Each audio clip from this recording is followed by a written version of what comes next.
De acordo com o que foi divulgado pela imprensa na tarde desta quinta-feira, as negociações entre Cruzeiro e Valentim Gomes avançaram. O Cruzeiro está tentando, junto ao Vélez, ali, abaixar o valor. O Vélez continua insistindo em 8 milhões de euros. Já o Cruzeiro está tentando, reduzir esse valor para contratar o zagueiro. Ainda de acordo com a imprensa, Valentim Gomes tem recebido aí um assédio de vários clubes do Brasil. Parece que tem outros clubes brasileiros aí em cima do jogador. O Vélez até chegou a dizer que tem time italiano também em cima do jogador, mas o Cruzeiro insiste que quer abaixar esse valor. O Vélez, por sua vez, falou: ok, a gente pode até abaixar esse valor, desde que eu fique com 50% dos direitos econômicos do Valentim Gomes. Agora, Cruzeiro, Vélez e o staff do jogador tentam chegar num acordo, que vai ser bom para as três partes, para o Valentim Gomes acertar com o Cruzeiro já nessa janela de transferência. Teve todo aquele imbróglio na primeira tentativa, agora começa o Vélez de novo falando que não abre mão do valor, só abre mão do valor se tiver 50% dos direitos do jogador. Então vai começar toda aquela novela de novo do Valentim Gomes. Mas de acordo com o que foi apurado pela imprensa na tarde da quinta-feira,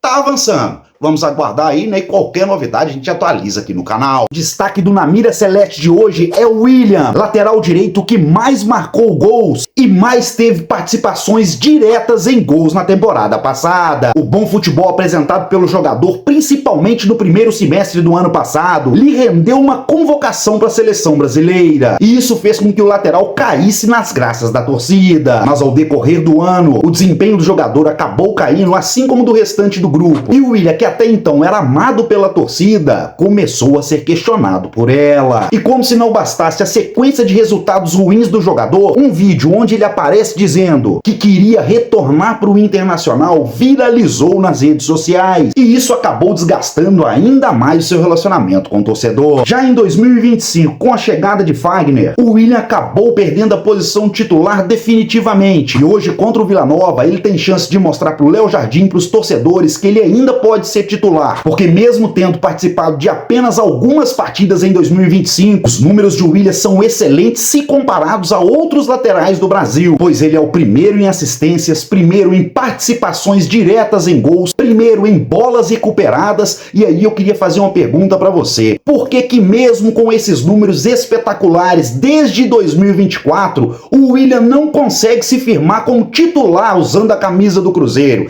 Você sabe me explicar por quê? Hoje é fato que o Fagner deu muito certo na lateral direita, mas com esses números o William poderia ser titular em qualquer time do Brasil. E por que aqui no Cruzeiro ele não consegue? Dá só uma olhada no título do post. De acordo com está sendo divulgado pela imprensa gaúcha, o Wallace já teria acertado com o Grêmio e estaria de malas prontas para o time do Sul agora, já em junho. O que não ficou claro na informação da imprensa gaúcha é se o Wallace vai ser emprestado ou se vai ser uma transferência em definitivo. O jogador que chegou no Cruzeiro vai completar um ano e ainda não conseguiu mostrar um bom futebol. Teve várias oportunidades, mas não conseguiu se firmar. E pode ser que com essa ida para o Grêmio ele retome, reencontre o seu bom futebol. Às vezes isso acontece. Lembra aí do Wesley? Não arrumou nada no Cruzeiro, foi vaiado aqui por diversas vezes, mas foi pro Inter e encontrou um bom futebol e hoje é destaque, no time gaúcho também. Então, se realmente isso se concretizar, espero que ele vai para lá, reencontre seu bom futebol, jogue muito lá pelo Grêmio, porque infelizmente aqui no Cruzeiro não deu certo. Uniforme número 2 tem data para estrear, isso mesmo, aquele uniforme branco que viralizou nas redes sociais, que gerou polêmica,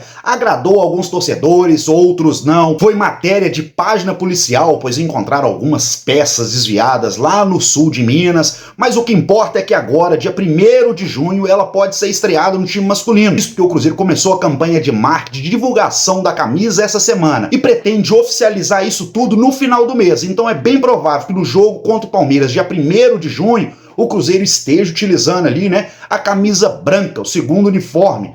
Tem as listras ali, agradou alguns torcedores, outros preferem ela branquinha, sem nada, mas de fato é que é o segundo uniforme do Cruzeiro. A gente acaba acostumando, é igual esse uniforme número 1. No início todo mundo falava, tá parecendo com o do Arsenal, parece com o do Inter, e acaba que hoje, você vendo o Cruzeiro em campo ali dentro, parece que o Cruzeiro sempre jogou com esse uniforme e nunca teve outro, porque a gente acaba acostumando, ao menos essa é a minha visão. Então, por mais que essa camisa número 2 não tenha agradado todo mundo, a gente vai acabar acostumando também. O que importa é a fase do time ali. tá ganhando, tá indo pra frente, com essa sequência de jogos sem perder, é isso que importa. Então camisa 1, 2, tá certo? Aquela do Cássio que saiu com o escudo vermelho, depois do manifesto da torcida, tudo, eles mudaram o escudo e ficou jóia. Agora essa aí eu acho que não ficou tão ruim assim não. Tá certo que eu também prefiro ela toda branca, mas tem quem gosta daquelas listras lá e vamos deixar, vamos que vamos. O que importa é o time dentro de campo, estamos jogando, tá ganhando, é o que importa. Mais importante é o jogo contra o Fortaleza, lá dentro, Cruzeiro emplacar uma vitória também contra o Palmeiras aqui dentro do Mineirão,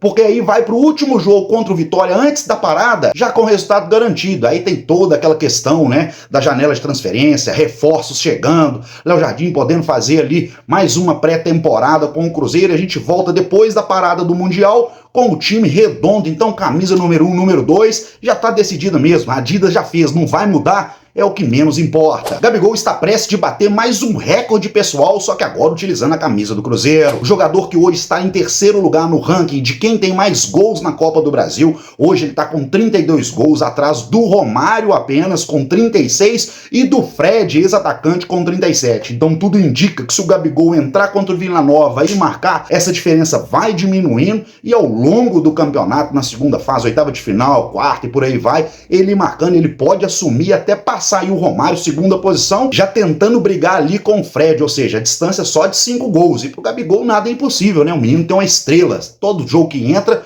acaba fazendo gol, é decisivo. Quem não se lembra, né? Na final aí contra o Atlético entrou e marcou 2 gols, então tá bem perto ali de bater mais um recorde pessoal de ser o maior artilheiro da Copa do Brasil. Hoje está ali em terceiro lugar, mas nada impede que com o Cruzeiro ele bata esse recorde e esse ano ainda se torne o maior goleador da Copa do Brasil e utilizando a camisa, né, vestindo a camisa do Cruzeiro. E o Hinestrosa, Mariano Hinestrosa, colombiano, que todo mundo falou que ia vir pro Cruzeiro, como é que tá essa negociação do Cruzeiro e o colombiano Atlético Nacional? De acordo com o que foi divulgado pela imprensa, o Cruzeiro entrou, né, firme ali para poder contratar o jogador, só que o Atlético Nacional jogou os valores lá em cima.